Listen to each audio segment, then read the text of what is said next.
ಸರ್ವರಿಗೂ ನಮಸ್ಕಾರ. ಜ್ಯೋತಿಷ್ಯದ ಪಾಠಕ್ಕೆ ನಿಮ್ಮೆಲ್ಲರಿಗೂ ಸ್ವಾಗತ.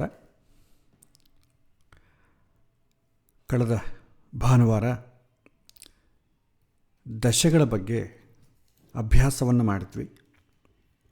ಇವತ್ತು ಎಲ್ಲದಕ್ಕಿಂತಲೂ ಮುಖ್ಯವಾದಂಥ ವಿಚಾರ ಗ್ರಹಗಳ ಗೋಚಾರ, ಪ್ಲಾನೆಟರಿ ಟ್ರಾನ್ಸಿಟ್. ಇದರ ಫಲವನ್ನು ಹೇಗೆ ತಿಳಿಬೇಕು ಅಂತಂಬುದನ್ನು ಇವತ್ತಿನ ಪಾಠದಲ್ಲಿ ನಾವು ನೋಡೋಣ. ಎಲ್ಲರಿಗೂ ಮತ್ತೊಮ್ಮೆ ಮಾಡುವಂಥ ವಿಜ್ಞಾಪನೆ ಏನಂತಂದರೆ, ಜ್ಯೋತಿಷ್ಯ ಅಂತಂಬೋದು ತುಂಬ ದೊಡ್ಡ ಓಷನ್.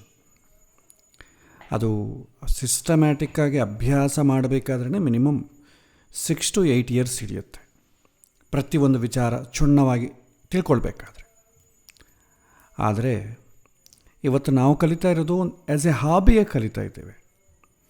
ಹಾಬಿಯ ಕಲಿಯೋದ್ರಿಂದ ನಿಮಗೆ ಎಲ್ಲ ಕಲಿಯೋಕ್ಕಾಗೋದಿಲ್ಲ. ಅಂದರೆ ನಾವು ಕಲಿತಂಥ ಪುಟ್ಟ ಜ್ಞಾನದಿಂದ ಪರ್ಫೆಕ್ಟಾಗಿ ಹೇಳಲಿಕ್ಕೆ ಕಷ್ಟ ಆಗ್ತದೆ. It's A challenging. ಯಾಕೆಂದರೆ ನಾವು ಈ ಬೇಸಿಕ್ಸ್ ಪಾಠವನ್ನು ಇವತ್ತು 57ನೇ ಪಾಠ, ಸುಮಾರು 2022 ಆಗಸ್ಟ್ರಿಂದ ಮಾಡ್ತಾಯಿದ್ದೇವೆ. 1 ವರ್ಷದ ಮೇಲೆ ಆಯಿತು ಪ್ರತಿ ಭಾನುವಾರ ಮಾಡೋದರಿಂದ. ಸೊ ನಾವು ಹೆಚ್ಚಿನ ವಿಷಯ ನಾವು ಅಧ್ಯಯನ ಮಾಡದೇ ಇದ್ದದ್ರಿಂದ ನಾವು ಮಾಡಬೇಕಾದ ಏನಂತಂದರೆ, ಕೆಲವಿನ ವಿಚಾರದಲ್ಲಿ ಮಾತ್ರ ನಾವು ಪರ್ಫೆಕ್ಟ್ ಆಗಬೇಕು. ಎಲ್ಲ ವಿಚಾರದಲ್ಲಿ ಪರ್ಫೆಕ್ಟ್ ಆಗಲಿಕ್ಕೆ ಸಾಧ್ಯ ಇಲ್ಲ. ಯಾಕೆಂದರೆ ಅದಕ್ಕೆ ಸಿಸ್ಟಮ್ಯಾಟಿಕ್ ಎಜುಕೇಷನ್ ಸಿಸ್ಟಮ್ ಬೇಕು, ಆಲೋಚನೆ ಮಾಡುವಂಥ ರೀತಿ ಬೇಕು. ಇವತ್ತೆಲ್ಲ ನಾವು ನಮ್ಮ ಬುದ್ಧಿ ಹೇಗೆ ಆಲೋಚನೆ ಮಾಡುತ್ತೆ ಅಂತಂದರೆ, ಶಾಲೆಯಲ್ಲಿ ಹೇಗೆ ಆಲೋಚನೆ ಮಾಡಬೇಕು ಅಂತ ಟ್ರೈನ್ ಮಾಡಿರ್ತಾರೋ ಹಾಗೆ ಆಲೋಚನೆ ಮಾಡ್ತದೆ. ನಾವು ಕಲಿತಾ ಇರುವಂಥ ಎಜುಕೇಷನ್ ಎಲ್ಲ ಕೂಡ ವೆಸ್ಟರ್ನ್ ಎಜುಕೇಷನ್ ಸಿಸ್ಟಮ್, ಬ್ರಿಟಿಷರು ಮಾಡಿಕೊಟ್ಟಂಥ ಎಜುಕೇಷನ್ ಸಿಸ್ಟಮ್. ಹಾಗಾಗಿ ಕೆಲಸ ಮಾಡಬೇಕು, ಜಾಸ್ತಿ ಆಲೋಚನೆ ಮಾಡಬಾರ್ದು. ಆಲೋಚನೆ ಮಾಡಬೇಕು ಹೇಗೆ, ಅವ್ರಿಗೆ ಬೇಕಾದ ರೀತಿಯಲ್ಲಿ ಆಲೋಚನೆ ಮಾಡಬೇಕು. ನಿಮಗೆ ಎಕ್ಸಾಮಿನೇಷನಲ್ಲಿ ನೀವು ಕ್ವಾಲಿಫೈ ಆಗಿದ್ದೀರಿ, ಪಾಸ್ ಆಗಿದ್ದೀರಿ ಅಂತಂದರೆ ಅವರಿಗೆ ಬೇಕಾದ ರೀತಿಯಲ್ಲಿ ನಿಮಗೆ ಪ್ರೆಸೆಂಟ್ ಮಾಡಲಿಕ್ಕೆ ಬಂದಿದೆ ಅಂತ ಅರ್ಥ. ಭಾಳಷ್ಟು ಜನ ಫೇಲ್ ಆಗ್ತಾರೆ. ಫೇಲ್ ಆಗಿದ್ದಷ್ಟು ಮಾತ್ರ ಅವ್ರಿಗೇನು ಬರೋದಿಲ್ಲ ಅಂತ ಅರ್ಥ ಅಲ್ಲ, ಅವರಿಗೆ ಬೇಕಾದ ರೀತಿಯಲ್ಲಿ ಅವ್ರು ಪ್ರೆಸೆಂಟ್ ಮಾಡಲಿಲ್ಲ ಅಂತ ಅರ್ಥ. ಸೊ ಇಲ್ಲಿ ಜ್ಯೋತಿಷ್ಯದ ವಿಚಾರದಲ್ಲಿ ನಾನು ಮಾಡುವಂಥ ವಿಜ್ಞಾಪನೆ ಅಥವಾ ಸಲಹೆ ಏನಾದರೂ ಅಂದುಕೊಳ್ಳಿ. ಸೊ ನಮಗೆ ಹೆಚ್ಚು ನಾವು ತಿಳ್ಕೊಂಡಿಲ್ಲ, ಆದ ಕಾರಣ ಎಲ್ಲರೂ ಬೇರೆ ಬೇರೆ ಬ್ಯಾಕ್ಗ್ರೌಂಡಿಂದ ಬಂದವರೇ. ಹಾಗಾಗಿ ಪ್ರಶ್ನೆಯನ್ನು ಹಿಡ್ಕೊಂಡು ನೀವು ಜಾತಕದಲ್ಲಿರುವಂಥ ಗ್ರಹಗಳನ್ನಾಗಲಿ, ದಶೆಗಳನ್ನಾಗಲಿ, ಗೋಚಾರದಲ್ಲಿರುವಂಥ ಇದಾಗಲಿ, ಪ್ರಶ್ನೆ ಆಗಲಿ, ಯಾವುದೇ ವಿಚಾರವಾಗಲಿ, ಜ್ಯೋತಿಷ್ಯಕ್ಕೆ ಸಂಬಂಧಪಟ್ಟ ಯಾವುದೇ ವಿಚಾರದಲ್ಲಿ ಪ್ರಶ್ನೆ ಹಾಕಿಕೊಂಡೇ ಅದಕ್ಕೆ ಸಂಬಂಧಪಟ್ಟ ಮುಂದುವರಿಯಿರಿ. ಇದು ಪ್ರಾರಂಭದಿಂದ ನಾನು ಹೇಳ್ತಾ ಇದ್ದೆ, ಮತ್ತೆ ಒಂದು ಸಲ ಒತ್ತಿ ಹೇಳ್ತಾ ಇದ್ದೇನೆ. ಪ್ರಶ್ನೆ ಇಲ್ಲದೆ ನೀವು ಡೈರೆಕ್ಟಾಗಿ ಗ್ರಹಗಳನ್ನು ಅನಲೈಸ್ ಮಾಡಿದರೆ ಆವಾಗ ನಿಮಗೆ ಬರಬೇಕು ಅಂತಂದರೆ ನಿಮಗೆ ಸಿಸ್ಟಮ್ಯಾಟಿಕ್ ಎಜುಕೇಷನ್ ಬರಬೇಕು.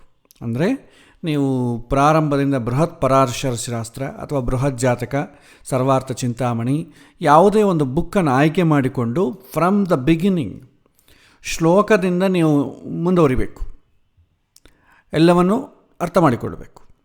ಬಟ್ ಇವತ್ತು ನಮಗೆ ಆ ಸಮಯ ಎಲ್ಲಿದೆ? ಅಷ್ಟು ಸಮಯ ಇಲ್ಲ.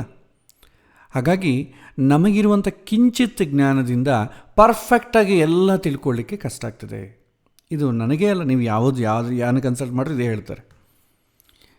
ಸೊ ನಾನು ಏನು ಹೇಳ್ತೇನೆ,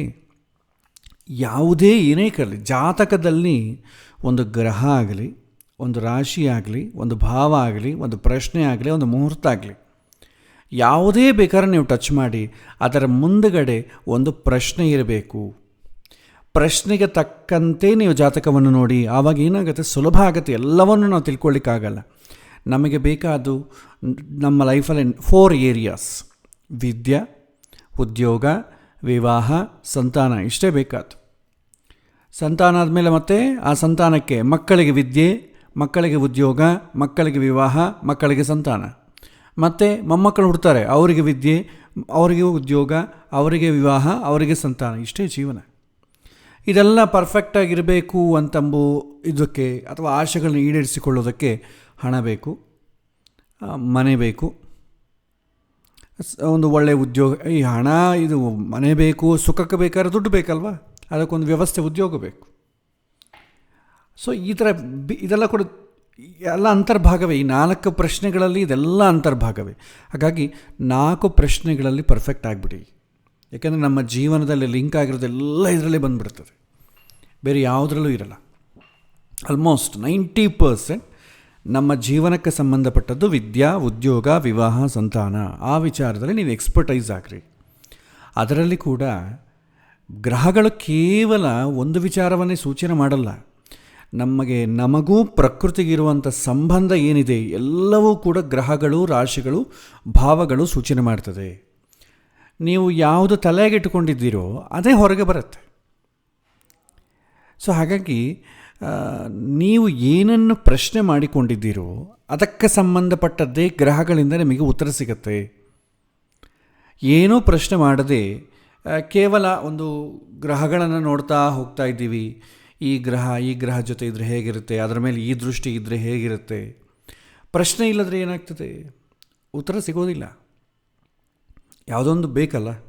ಈಗ ನೀವು ಏನೋ ಒಂದು ಪಾಯಸ ಮಾಡಬೇಕು, ಚಿತ್ರಾನ್ನ ಮಾಡಬೇಕು ಅಂತ ಹೊರಟರೆ ಯಾವ ಪದಾರ್ಥ ಬೇಕು, ಎಷ್ಟು ಪ್ರಪೋರ್ಷನ್ ಆಗಬೇಕು ಅಂತ ಗೊತ್ತಾಗ್ತದೆ. ಅಸಲು ಏನು ಮಾಡಬೇಕು ಅಂತ ಗೊತ್ತಿಲ್ಲದೆ ಅಡುಗೆ ಮನೆಗೆ ಹೋಗಿ ಎಲ್ಲ ಸ್ವಲ್ಪ ಹಾಕ್ತಾಯಿದ್ರೆ ಏನಾಗ್ತದೆ, ಕಲಬೆರಕೆ ಮಾಡಿದ್ರೆ ಏನಾಗ್ತದೆ. ಸ್ಟವ್ ಹಚ್ಚಿಬಿಟ್ಟು ಏನೋ ಒಂದು ಅಡುಗೆ ಮಾಡಬೇಕು, ಅದು ಏನೊಂದು ಗೊತ್ತಿಲ್ಲ, ಸ್ಟವ್ ಹಚ್ಚಿಟ್ಬಿಡ್ತೇವೆ, ಬಾಣಲೆ ಇಟ್ಬಿಡ್ತೇವೆ, ಎಣ್ಣೆ ಹಾಕಿಬಿಡ್ತೇವೆ, ನಮ್ಮ ಮನೆಗೆ ಏನು ತರಕಾರಿ ಅದನ್ನು ಕಟ್ ಮಾಡ್ತೇವೆ, ಹಾಕಿಬಿಡ್ತೇವೆ. ಕೊನೆಗೆ ಅದು ಏನಾಗುತ್ತೆ ಗೊತ್ತಿಲ್ಲ. ಸೊ ಹೀಗಾಗಬಾರ್ದು. ಸೊ ಅದಕ್ಕೆ ನಾನು ನಿಮಗೆ ಈಸಿಯಾಗಿ ಕಲ್ತ್ಕೊಳ್ಳಿಕ್ಕೆ ಬರಬೇಕು, ಪ್ಲಸ್ ನಿಮಗೆ ಹೇಳಲಿಕ್ಕೂ ಈಸಿ ಆಗಬೇಕು, ಜಾಸ್ತಿ ಕಷ್ಟ ಆಗಬಾರದು ಅಂತಂದರೆ ಒಂದೇ ಮಾರ್ಗ, ಪ್ರಶ್ನೆ ಹಾಕಿಕೊಳ್ಳಿ. ಅವರು ಹಾಕ್ಕೊಂಡ್ರೂ ಸರಿ, ಅಥವಾ ನಿಮ್ಮನ್ನು ನೀವಾದರೂ ಪ್ರಶ್ನೆ ಹಾಕ್ಕೊಳ್ಳಿ. ಒಂದು ಗ್ರಹನ ನೋಡ್ತಾ ಇದ್ದೀವಿ ಅಂತಂದರೆ ಯಾಕೆ ನೋಡ್ತಾ ಇದ್ದೀವಿ ಆ ಗ್ರಹವನ್ನು, ಏನು ಉತ್ತರ, ಅಸಲು ಬ್ಯಾಕ್ಗ್ರೌಂಡಲ್ಲಿ ಗೊತ್ತೇ ಇದ್ದರೆ ಆ ಗ್ರಹ ಏನು ಸೂಚನೆ ಮಾಡುತ್ತೆ, ಯಾವ ವಿಷಯವನ್ನು ಸೂಚನೆ ಮಾಡ್ತದೆ. ಒಂದೇ ಗ್ರಹವೇ ಎಲ್ಲವನ್ನೂ ಸೂಚನೆ ಮಾಡ್ತದೆ. ಚಂದ್ರ ತಾಯಿಯನ್ನು ಸೂಚನೆ ಮಾಡ್ತದೆ, ಚಂದ್ರ ಪ್ರೀತಿಯನ್ನು ಸೂಚನೆ ಮಾಡ್ತದೆ, ಚಂದ್ರ ಪ್ರೇಯಸಿಯನ್ನು ಸೂಚನೆ ಮಾಡ್ತದೆ. ನೀವು ಯಾವುದನ್ನು ನೋಡ್ತೀರಿ?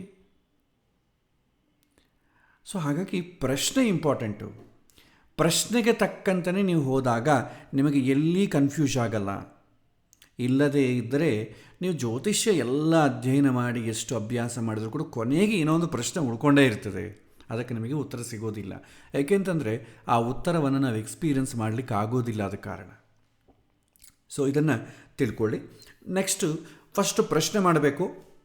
ಪ್ರಶ್ನೆಗೆ ತಕ್ಕಂತೆ ಆ ಪ್ರಶ್ನೆಗೆ ಸಂಬಂಧಪಟ್ಟ ಗ್ರಹ, ಅಧಿಪತಿ, ಕಾರಕ, ಸ್ಥಾನ ಜಾತಕದಲ್ಲಿ ಯಾವ ರೀತಿ ಯೋಗವನ್ನು ಸೂಚನೆ ಮಾಡ್ತಾ ಇದೆ, ಶುಭ ಯೋಗವೋ, ಮಧ್ಯಮ ಯೋಗವೋ, ಅವಯೋಗವೋ, ಏನು ಸೂಚನೆ ಮಾಡ್ತಾ ಇದೆ ಅಂತ ತಿಳ್ಕೊಳ್ಳಿ. ನಂತರ ಆ ಫಲ ಯಾವಾಗ ಸಿಗತ್ತೆ, ಯಾವಾಗ ಅವಕಾಶ ಸಿಗತ್ತೆ ಅಂತಂಬುದು ನೆಕ್ಸ್ಟ್ ಪ್ರಶ್ನೆ. ಸೊ ಅದು ನಾವು ದಶೆಗಳನ್ನು ನೋಡ್ತೇವೆ. ಯಾವ ಪ್ರಶ್ನೆ ಹಾಕಿದ್ದಾನೋ ಆ ಪ್ರಶ್ನೆಗೆ ಸಂಬಂಧಪಟ್ಟ ಗ್ರಹ, ಆ ಪ್ರಶ್ನೆ ಅಧಿಪತಿ, ಕಾರಕ, ಆ ಪ್ರಶ್ನೆ ಭಾವದಲ್ಲಿದ್ದಂಥ ಗ್ರಹಗಳು, ಇವುಗಳನ್ನೆಲ್ಲ ನಾವು ದಶೆಯನ್ನು ನೋಡಿ ಈಗ ಏನಾದರೂ ಆಪರೇಟ್ ಆಗ್ತಾ ಇದೆಯಾ. ಆಪರೇಟ್ ಆಗ್ತಾ ಇದ್ದರೆ ಜಾತಕದಲ್ಲಿ ಯಾವ ರೀತಿ ಫಲ ಸೂಚನೆ ಮಾಡಿದೆಯೋ, ಉತ್ತಮ ಫಲ, ಮಧ್ಯಮ ಫಲ, ಅಧಮ ಫಲ, ಆ ಫಲ ಅನುಭವಕ್ಕೆ ಬರುವಂಥ ಸಮಯ ಬರುತ್ತೆ. ನೆಕ್ಸ್ಟ್ ಲಾಸ್ಟ್ದು, ಆ ಸಮಯದಲ್ಲಿ ನಾನು ಅದನ್ನು ಹೇಗೆ ಅನುಭವಿಸುತ್ತೇನೆ, ಎಕ್ಸ್ಪೀರಿಯನ್ಸ್ ಹೇಗಾಗ್ತೇನೆ ಅಂತಂಬೋದು ಲಾಸ್ಟ್. ಏಕೆಂದರೆ ನಮಗೆ ಎಕ್ಸ್ಪೀರಿಯನ್ಸ್ ಆಗೋದು ಇಂಪಾರ್ಟೆಂಟ್, ಇರುವುದು ಇಂಪಾರ್ಟೆಂಟ್ ಅಲ್ಲ, ಎಕ್ಸ್ಪೀರಿಯನ್ಸ್ ಆಗಬೇಕು. ಮನೆಗೆ ರುಚಿಯಾದಂಥ ಪದಾರ್ಥ ಮಾಡೋದು ಇಂಪಾರ್ಟೆಂಟ್ ಅಲ್ಲ, ರುಚಿಯಾದ ಪದಾರ್ಥ ಮಾಡಿ ಭಗವಂತಗೆ ನಾವೇನು ಮಾಡ್ತೇವೆ, ನೈವೇದ್ಯ ಮಾಡಿ ಸುಮ್ಮನೆ ಹಾಗೆ ಭಗವಂತಗೆ ತೋರಿಸಿಬಿಟ್ಟು ಹೀಗೆ ನಾವು ತಿಂದುಬಿಡ್ತೀವಲ್ಲ, ಅದೇ ರೀತಿ ನಮ್ಮ ಮನೆಯಲ್ಲಿ ಅಡುಗೆ ಮಾಡಿ ಸುಮ್ಮನೆ ನಮ್ಮ ಮುಂದೆ ಇಟ್ಟು ನಮಗೆ ಪ್ರಾಣಾಯ ಸ್ವಹ ಅಪಾನಾಯ ಸ್ವಹ ಸುಮ್ಮನೆ ನೀರು ಹಾಕಿ ನಮ್ಮ ತಲೆ ಮೇಲೆ ಹಾಕಿಬಿಟ್ಟು ಅದನ್ನು ತೊಗೊಂಡು ಒಳಗೆ ಹೋದರೆ ಏನಾಗ್ತದೆ, ನಮಗೇನು ಬೇಕು ಸಿಕ್ಕಿತು, ನಮಗೆ ಬೇಕಾದ ಸಿಕ್ಕಿತು ಅಷ್ಟೇ ಸಾಕಲ್ವಾ. ಬಟ್ ಅನುಭವಿಸೋದು ಬೇಡವಾ? ಅದು ತಿಂದರೆ ತಾನೇ ಗೊತ್ತಾಗ್ತದೆ. ಆ ಪದಾರ್ಥ ತಿನ್ನಬೇಕು, ಆ ಪದಾರ್ಥ ನಾಲಿಗೆಯಲ್ಲಿ ಸೇರಿ ನಾವಾಗಿ ಒಳಗೆ ಎಷ್ಟೋ ರುಚಿಗಳು ಇಷ್ಟಕ್ಕೆ ಮುಂಚೆ ನಾವು ತಿಂದಿರ್ತೀವಿ. ಆ ಪದಾರ್ಥಗಳ ಜೊತೆ ಇದನ್ನು ಕಂಪೇರ್ ಮಾಡಬೇಕು. ಅದಕ್ಕೆ ನಾ ಇದು ಚೆನ್ನಾಗಿದೆಯೋ ಇಲ್ಲವೋ ಸ್ಟೇಟ್ಮೆಂಟ್ ಕೊಡಬೇಕು. ಇಂತಹ ಪದಾರ್ಥ ನಾನು ಇಷ್ಟುವರೆಗೂ ತಿಂದಿಲ್ಲ, ಎಷ್ಟೋ ಜನ ಮನೆ ನಾನು ತಿಂದಿದ್ದೇನೆ ಈ ಪದಾರ್ಥ, ಬಟ್ ಇದು ತುಂಬ ನನಗೆ ಹಿಡಿಸಿದೆ. ಇದು ಎಕ್ಸ್ಪೀರಿಯನ್ಸ್ ಆಗೋದು. ಎಕ್ಸ್ಪೀರಿಯನ್ಸ್ ಆದರೂ ಕೂಡ ನಾವು ಹೊರಗೆ ಹೇಳ್ತೇವೆ ಸೌಜನ್ಯಕ್ಕೋಸ್ಕರ. ಯಾರ ಮನೆಗೆ ನಾವು ಹೋಗ್ತೀವಿ, ಅಡುಗೆ ಮಾಡಿ ಹಾಕ್ತಾರೆ, ಪಾಪ ಅವ್ರಿಗೆ ನಮಗಿಷ್ಟ ಬಂದಾಗ ಮಾಡಿಗೆ ಬರಲ್ಲ, ಪಾಪ ಅವ್ರಿಗೇನೋ ಅದು ಪದಾರ್ಥಗಳ ಅಭಾವ ಇರ್ಬೋದು ಅಥವಾ ಎಕ್ಸ್ಪೀರಿಯನ್ಸ್ ಇಲ್ಲದೇ ಇರ್ಬೋದು.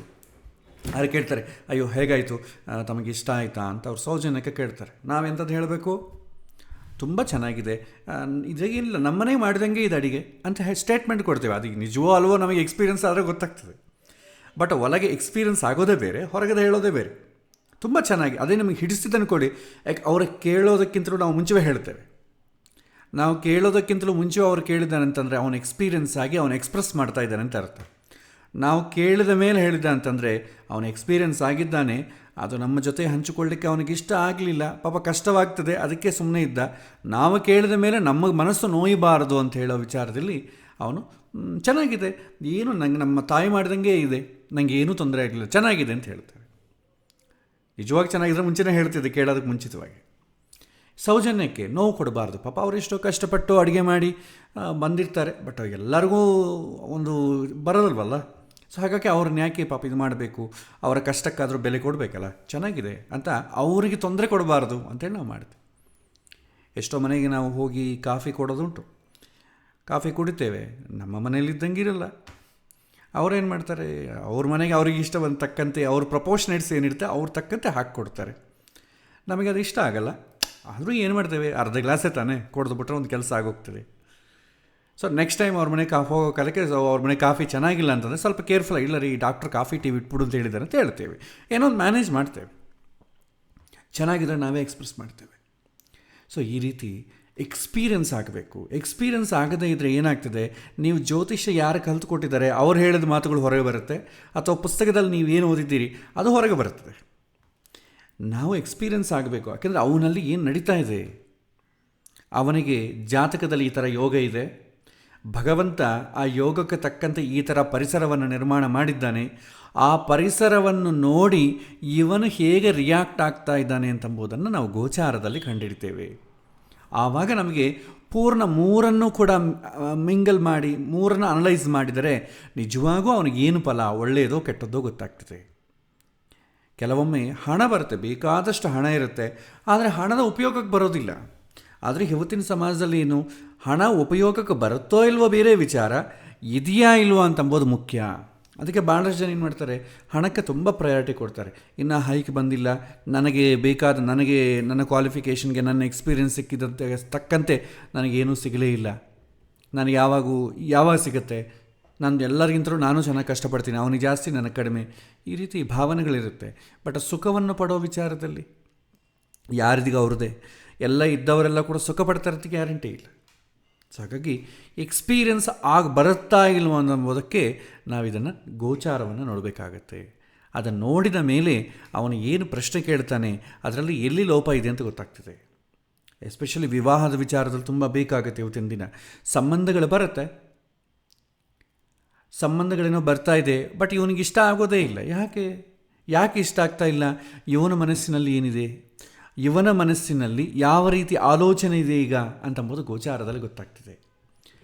ಅದೇ ರೀತಿ ಪ್ರಶ್ನೆ ಅಂತ ಸಪ್ರೇಟಾಗಿ ಒಂದು ಟಾಪಿಕ್ ಇದೆ, ಆ ಪ್ರಶ್ನೆಯಲ್ಲಿ ಕೂಡ ಇದೇ ಬರುತ್ತೆ.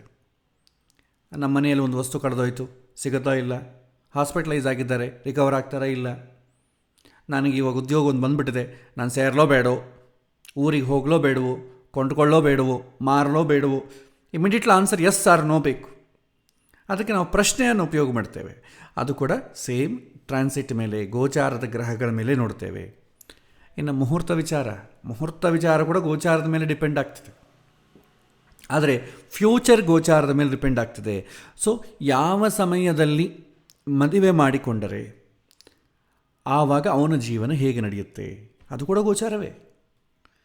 ಸೊ ಹಾಗಾಗಿ ನಮ್ಮ ಜಾತಕವೇ ನಾವು ಹುಟ್ಟುವಾಗ ಕಾಲಕ್ಕೆ ಗೋಚಾರ. ಅದು ಆ ಗೋಚಾರದಲ್ಲಿ ಗೋಚಾರ ಅಂದರೆ ಗ್ರಹಚಾರ, ಗೋಚರವಾಗಿದೆ ಅಂದರೆ ಈಗ ಆಗಿದೆ, ಬಂದಿದೆ ಆ ಸಮಯ ಅಂತ ಅರ್ಥ. ಗೋಚರವಾಯಿತು ಅಂದರೆ ಗೊತ್ತಾಯಿತು, ಕಾಣಿಸಿತು, ಈ ಥರ ಪದಗಳನ್ನ ನಾವು ಬಳಸ್ಬೋದು. ಗ್ರಹಚಾರ, ಚಾರ ಅಂದರೆ ತಿರುಗೋದು. ಗ್ರಹಗಳ ಸಂಚಾರವನ್ನು ಸಿಂಪಲಾಗಿ ನಾವು ಅಬ್ರಿವೇಷನ್ ಮಾಡಿ ಸಣ್ಣದಾಗಿ ಚಾರ ಅಂತೇವೆ, ಗ್ರಹ ಸಂಚಾರ. ಅದು ಶಾರ್ಟ್ ಫಾರ್ಮಲ್ಲಿ ನಾವು ಗೋಚಾರ ಅಂತ ಕರಿತೇವೆ. ಸೊ ಇದರ ಬಗ್ಗೆ ನಾವು ನೋಡೋಣ. ಸೊ ಸಿಂಪಲಾಗಿ ಹೇಳ್ತಾ ಹೋಗ್ತೇನೆ, ಜಾಸ್ತಿ ತಲೆ ಕೆಡಿಸ್ಕೊಳ್ಳಿಕ್ಕೆ ಹೋಗಬೇಡಿ. ಇದು ಹೇಳಬೇಕಾದ್ರೆ ಭಾಳ ದೊಡ್ಡ ವಿಚಾರ ಇದು. ಎಲ್ಲದಕ್ಕಿಂತಲೂ ಸ್ವಲ್ಪ ಮುಖ್ಯವಾದದ್ದು, ಸ್ವಲ್ಪ ಕಷ್ಟವಾದದ್ದು ಇದೆ. ಕಷ್ಟವಾದದ್ದು ಅಂದರೆ ಫಲ ನಿರ್ಣಯದಲ್ಲಿ ತುಂಬ ಕೇರ್ಫುಲ್ಲಾಗಿರಬೇಕು. ಎಡವ್ಬಿಟ್ರೆ ಮಾತ್ರ ಬೇರೆ ಉತ್ತರ ಸಿಗುತ್ತೆ. ಅದು ನಿಮ್ಮ ಜೀವನದಲ್ಲಿ ನೀವು ಯಾರಿಗೆ ಫಲವನ್ನು ಹೇಳ್ತೀರೋ ಅವನಿಗೆ ಎಕ್ಸ್ಪೀರಿಯನ್ಸೇ ಆಗೋದಿಲ್ಲ. ನಾವು ಹೇಳಿದ ಫಲವನ್ನು ಕ್ಲೈಂಟ್ ಅಂಬವನಿಗೆ ಎಕ್ಸ್ಪೀರಿಯನ್ಸ್ ಆಗಬೇಕು. ಆವಾಗ ನಿಮಗೆ ನೀವು ಸರಿಯಾಗಿ ಕಂಡುಕೊಂಡಿದ್ದೀರಿ, ನೀವು ಕರೆಕ್ಟಾಗಿ ಹೇಳಿದ್ರಿ ಅಂತ ಹೇಳ್ತಾನೆ. ಅವನಿಗೆ ಎಕ್ಸ್ಪೀರಿಯನ್ಸಿಗೆ ಬರಲಿಲ್ಲ ಅಂದ್ಕೊಳ್ಳಿ, ಅವಾಗ ಏನು ಮಾಡಬೇಕು? ಆವಾಗ ನಾವು ತಪ್ಪಿಸಿಕೊಳ್ಳೋದುಂಟು. ನಿಂಗೆ ಇವಾಗ ಎಕ್ಸ್ಪೀರಿಯನ್ಸ್ ಬರಲ್ಲ, ಇನ್ನು ಮುಂದೆ ಬರುತ್ತೆ ಅಂತ ಹೇಳಿಬಿಡ್ತೇವೆ ನಾವು. ಅವನು ನಿರೀಕ್ಷಣೆ ಮಾಡ್ತಾ ಇರ್ತಾನೆ, ಸೊ ಬರುತ್ತೇನೋ ಅಂತ ಕಾಯ್ತಾ ಕೂತಿರ್ತಾನೆ. ಮಿಸ್ಗೈಡ್ ಮಾಡಿದಂಗೆ ಆಗ್ತದೆ. ಸೊ ಈಗ ಗೋಚಾರ ವಿಚಾರಕ್ಕೆ, ಫಲ ನಿರ್ಣಯಕ್ಕೆ ಬರೋಣ. ಸೊ ಹಿಂದೆ ಏನು ತಲೆಯಾಗಿದೆ ಅದಲ್ಲೆಲ್ಲ ತೆಗೆದುಬಿಡಿ. ಫಸ್ಟ್ ಇದನ್ನು ಅರ್ಥ ಮಾಡಿಕೊಳ್ಳಿಕ್ಕೆ ಪ್ರಯತ್ನ ಮಾಡಿ. ಅರ್ಥ ಮಾಡಿಕೊಂಡ ಮೇಲೆ ಇದು ನಿಮಗೆ ಎಕ್ಸ್ಪೀರಿಯನ್ಸಿಗೆ ಸರಿ ಅನಿಸುತ್ತೋ ತಪ್ಪನಿಸುತ್ತೋ ನೋಡಿ. ನಂತರ ಅದರ ಬೇಕಾದ್ರೆ ಇನ್ನೂ ಹೆಚ್ಚಿನ ಜ್ಞಾನವನ್ನು ಅಳವಡಿಸಿಕೊಳ್ಳಿ.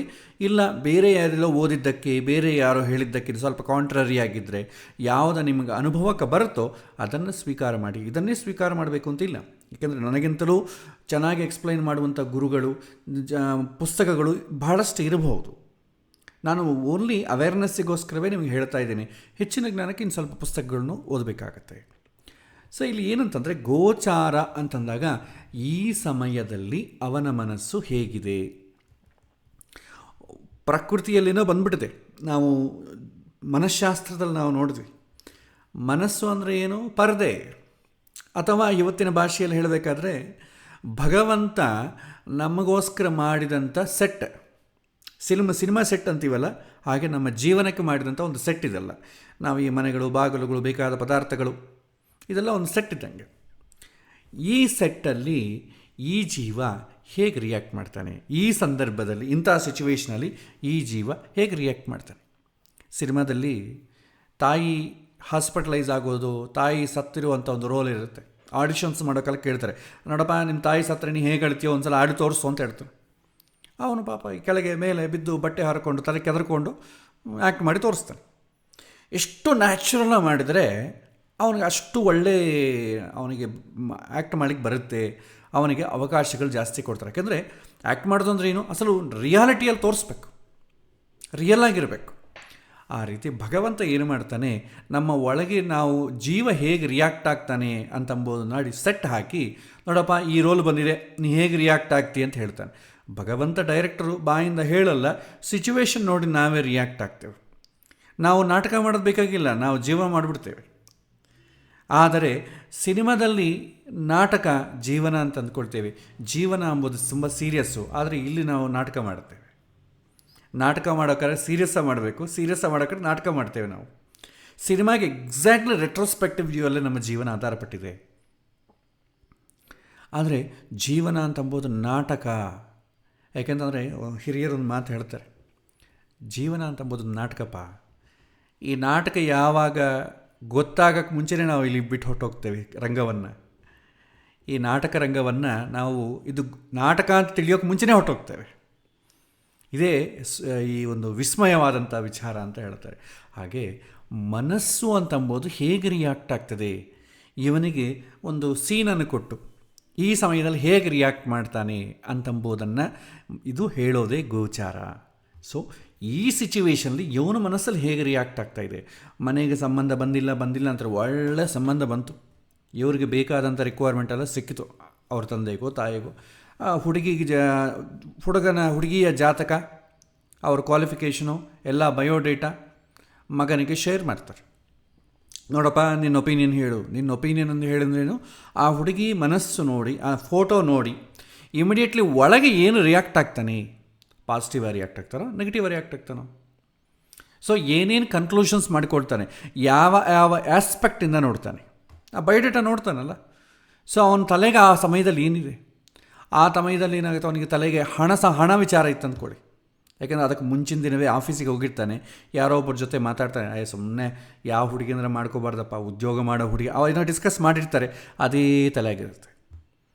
ಅಥವಾ ಇನ್ನೊಂದು ಸಂದರ್ಭದಲ್ಲಿ ಹೆಂಡತಿ ತುಂಬ ಗೋಳಾಡಿಸ್ತಾ ಇರ್ತಾಳೆ, ಇಂಥ ಓದ್ಕೊಂಡವ್ರನ್ನ ಮಾತ್ರ ಮಾಡ್ಕೋಬಾರ್ದಪ್ಪ ಅಂತ ಹೇಳ್ತಾನೆ. ಇನ್ನೊಂದು ಕಡೆ ಓದ್ಕೊಳ್ಳೋದವ್ರನ್ನ ಮಾಡ್ಕೋಬಾರ್ದಪ್ಪ, ಅದೇನೋ ತಲೆಗಿರ್ತದೆ. ಆ ತಲೆಗಿದ್ದಿದ್ದು ಏನಿರ್ತದೋ ಅದಕ್ಕೆ ತಕ್ಕಂತೆ ಅವನು ರಿಯಾಕ್ಟ್ ಮಾಡ್ತಾನೆ. ಸೊ ಈಗ ನಮಗೇನು ಬೇಕು, ತಲೆಯಲ್ಲಿ ಏನಿದೆಯೋ ಇಲ್ವೋ ಅಂತಂಬೋದು ಅಷ್ಟು ಡೀಪಾಗಿ ಹೋಗೋದು ಬೇಡ. ತಲೆ ಇವನಿಗೆ ಪಾಸಿಟಿವಾಗಿ ರೆಸ್ಪಾಂಡ್ ಮಾಡ್ತಾನೆ, ನೆಗೆಟಿವಾಗಿ ರೆಸ್ಪಾಂಡ್ ಮಾಡ್ತಾನೆ ಅಂತಂಬೋದು ಮಾತ್ರ ತಿಳ್ಕೊಂಡ್ರೆ ಸಾಕು. ಸಿಚುವೇಶನ್ ತಕ್ಕಂತೆ ಅವನಿಗೆ ಪಾಸಿಟಿವಾಗಿ ರಿಯಾಕ್ಟ್ ಆಗ್ತಾನೋ, ಅಂದರೆ ಪ್ರಕೃತಿಗೆ ಅನುಕೂಲವಾಗಿ ರಿಯಾಕ್ಟ್ ಆಗ್ತಾನೆ, ಪ್ರಕೃತಿಗೆ ಪ್ರತಿಕೂಲವಾಗಿ ರಿಯಾಕ್ಟ್ ಆಗ್ತಾನೆ ಅಂತಂಬೋದು ಗೋಚಾರದಲ್ಲಿ ಗೊತ್ತಾಗ್ತದೆ. ದಶಕ ಏನೋ ಬಂದ್ಬಿಟ್ಟಿದೆ ಅಂದರೆ ಸಂಬಂಧಗಳು ಬರ್ತಾ ಇದೆ, ಆದರೆ ಇವನು ಎಸ್ ಅನ್ನಬೇಕಲ್ವಾ? ಎಸ್ ಅನ್ನಬೇಕಾದ್ರೆ ಗೋಚಾರದಲ್ಲಿ ಗ್ರಹಸ್ಥಿತಿ ನೋಡಬೇಕು. ಕೇವಲ ಹುಡುಗಂದು ಮಾತ್ರ ಅಲ್ಲ, ಹುಡುಗಿದು ಕೂಡ ನೋಡಬೇಕು. ಅವಳು ಇವರಿಬ್ಬರಲ್ಲಿ ಇಬ್ಬರು ಎಸ್ ಅಂದ್ರೇ ಮದುವೆ, ಇಲ್ಲದ್ರೆ ನೋ. ಅದಕ್ಕೆ ನಾವು ಸಿಂಪಲಾಗಿ ಏನು ಮಾಡ್ತೇವೆ, ಗುರುಬಲ ಅಂತ ಒಂದು ನೋಡ್ತೇವೆ. ಇಬ್ಬರಿಗೂ ಗುರುಬಲ ಇದೆಯಾ ಆಚಾರ್ಯ, ಯಾವ ಗುರುಬಲ ಬರುತ್ತೆ, ಮಗನಿಗೆ ಮದುವೆ ಮಾಡಬೇಕು ಅಂದ್ಕೊತಾ ಇದ್ದೀವಿ, ಕಾರಣ ಇದೆ. ಸೊ ಅವನಿಗೆ ಬಂದಂಥ ಅವಕಾಶಗಳನ್ನು ಪರ್ಫೆಕ್ಟಾಗಿ ಯುಟಿಲೈಸ್ ಮಾಡಿಕೊಳ್ತಾನ ಇಲ್ಲವಾ, ಪಾಸಿಟಿವ್ ರಿಯಾಕ್ಟ್ ಆಗ್ತಾನ, ನೆಗೆಟಿವ್ ರಿಯಾಕ್ಟ್ ಆಗ್ತಾನೆ ಅಂತ ತಿಳ್ಕೊಳ್ಬೇಕಾದ್ರೆ ನೀವು ಗೋಚಾರವನ್ನು ನೋಡಿ. ಇಲ್ಲಿ ನಾನು ಸಂಕ್ಷಿಪ್ತವಾಗಿ ಮಾತ್ರನೇ ಹೇಳ್ತೇನೆ, ಮುಂದೆ ಮುಂದೆ ಹೋಗ್ತಾ ಅದರ ಬಗ್ಗೆ ಡೀಪಾಗಿ ತಿಳ್ಕೊಳ್ಳುವಂಥ ಪ್ರಯತ್ನವನ್ನು ಮಾಡ್ಬೋದು. ಸೊ ಇಲ್ಲಿ ಏನಂತಂದರೆ, ಯಾವಾಗ ಪಾಸಿಟಿವ್ ಆಗಿರುತ್ತೆ ಅಂತಂಬೋದು ಪ್ಲ್ಯಾನೆಟರಿ ಪೊಸಿಷನ್ಸ್ ನೋಡ್ತೇವೆ. ಸೊ ಗೋಚಾರದಲ್ಲಿ ಅಥವಾ ಪ್ರೆಸೆಂಟ್ ಟೈಮ್, ರೂಲಿಂಗ್ ಟೈಮ್ ಅಂತೆ. ಈಗ ಕೂಡ ಗ್ರಹಗಳೆಲ್ಲೆಲ್ಲೋ ಇರ್ತಾವಲ್ಲ, ಯಾವುದೋ ಒಂದು ನಕ್ಷತ್ರದಲ್ಲಿ, ಯಾವುದೋ ಒಂದು ಪಾದದಲ್ಲಿ, ಯಾವುದೋ ಒಂದು ರಾಶಿಯಲ್ಲಿ ಪ್ರತಿದಿನ ಸಂಚಾರ ಮಾಡ್ತಾನೇ ಇರ್ತದೆ. ಸೊ ನಮಗೆ ತಲೆಗೆ ಪ್ರಶ್ನೆ ಯಾವಾಗ ಬಂತೋ, ಅಥವಾ ಒಂದು ಸಿಚುವೇಶನು, ಒಂದು ಸಂದರ್ಭ ತಗೊಳ್ಳಿ, ಆ ಸಮಯದಲ್ಲಿ ಗ್ರಹಸ್ಥಿತಿ ಹೇಗಿದೆ. ಸಪೋಸ್ ಎಲ್ಲೋ ಒಂದು ಕಡೆ ಇರುತ್ತೆ ಅಂತ ಅಂದುಕೊಳ್ಳೋಣ, ಆದರೆ ಅವುಗಳು ಪಾಸಿಟಿವ್ ಆಗಿದೆ, ನೆಗೆಟಿವ್ ಆಗಿದೆ ಅಂತ ಅನ್ನಲಿಕ್ಕೆ ಒಂದು ಕೆಲವಿನ ಸೂತ್ರಗಳಿದೆ. ಸಪೋಸ್ ಸೂರ್ಯ ತಗೊಳ್ಳಿ. ಸೂರ್ಯ ಅವನ ಜನ್ಮರಾಶಿಯನ್ನು ಯಾಕೆ ತಗೊಳ್ತೀವಿ ಅಂದರೆ ಮನಸ್ಸು.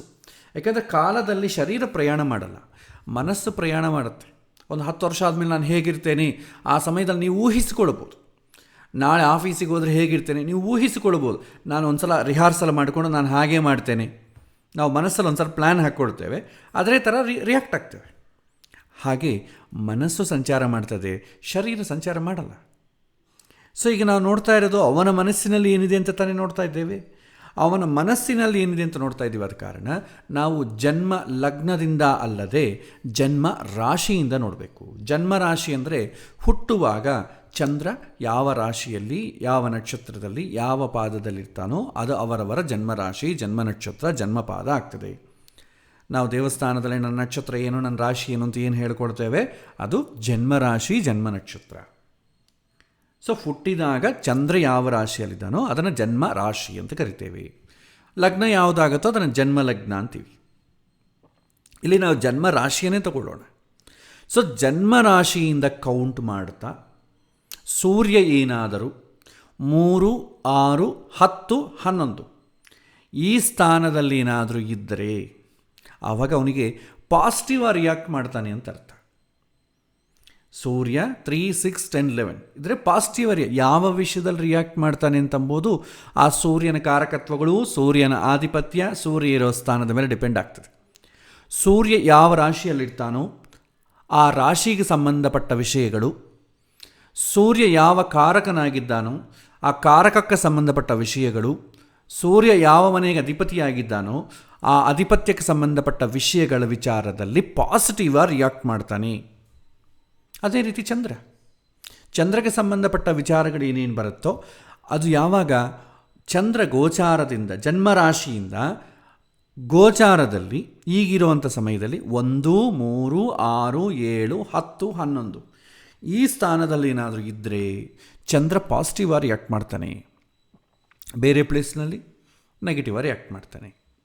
ಅದೇ ರೀತಿ ಬುಧ 2, 4, 6, 8, 10, 11 ಗುರು 2, 5, 7, 9, 11 ಈ ಗುರು ಫೇವರಬಲ್ ಪೊಸಿಷನ್ನಾಗಿರೋದನ್ನು ನಾವೇನಂತೀವಿ ಗುರುಬಲ ಅಂತ ಕರಿತೇವೆ.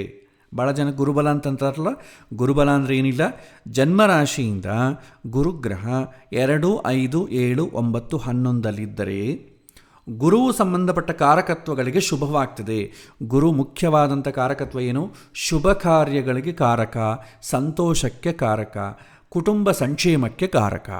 ಸೊ ಬಯಸೋದು ನಾವು ಅದೇ ಅಲ್ವಾ.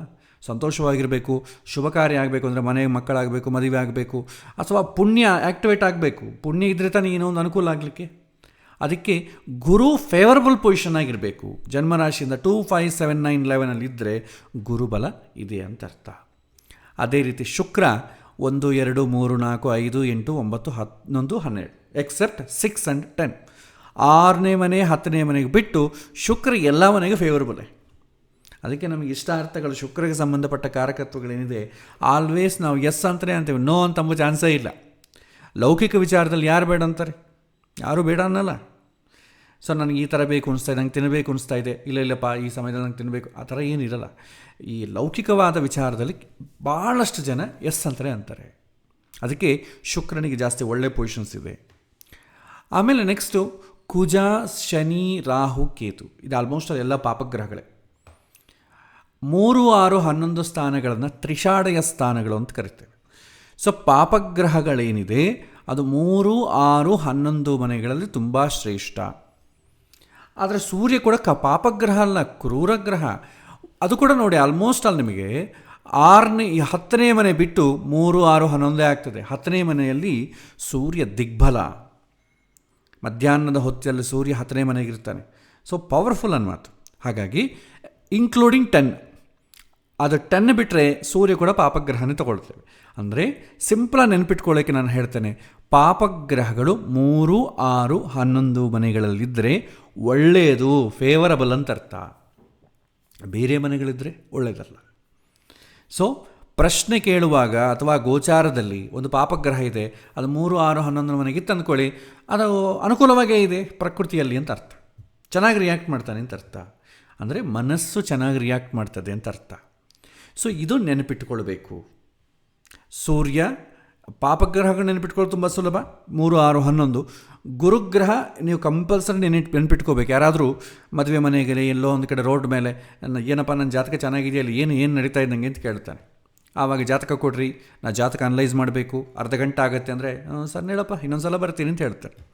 ಇದ್ದಕ್ಕಿದ್ದ ನಾವು ಹೇಳಬೇಕು ಅಂತಂದರೆ ಗುರುಬಲವನ್ನು ನೋಡಿ ನಾವು ಫಲವನ್ನು ಹೇಳ್ಬೋದು. ಅಂದರೆ ಫಸ್ಟ್ ಇವನಿಗೆ ಫೇವರಬಲ್ ಟೈಮ್ ಇದೆಯಾ ಇಲ್ಲೋ ಅಂತ ನೋಡ್ಕೊಳ್ತೇವೆ.